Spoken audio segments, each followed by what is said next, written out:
One of the biggest reasons that a student might come into the Sargent Choice Nutrition Center for counseling would be related to weight. That makes up about 40% of the counseling that we do.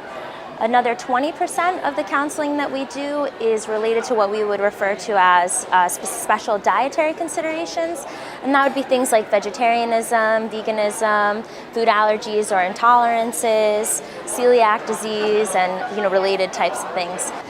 If a student came to see us at the Sargent Choice Nutrition Center with a special dietary consideration, like let's say a food allergy, first thing we'd want to do is assess whether it's a new thing, something that's pre-existing, and what their level of understanding is, and if and how they've been dealing with it. At that point, we then will provide education. For example, we might talk about the ingredients that they'd want to be avoiding, and we would do some label reading to educate them on what to look for on a food label. We would talk about foods and ingredients or different types of cuisines that might be more likely to contain the allergen that they want to be avoiding.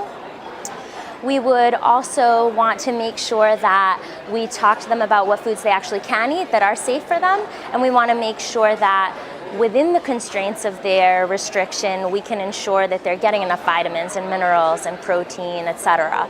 We also work with them on skill development, so how to avoid cross-contamination in your kitchen, how to handle a situation when you're sharing a kitchen with a roommate who doesn't have to avoid the food allergen that you do. If they're eating in the dining hall, we then serve as a liaison between them and between dining services.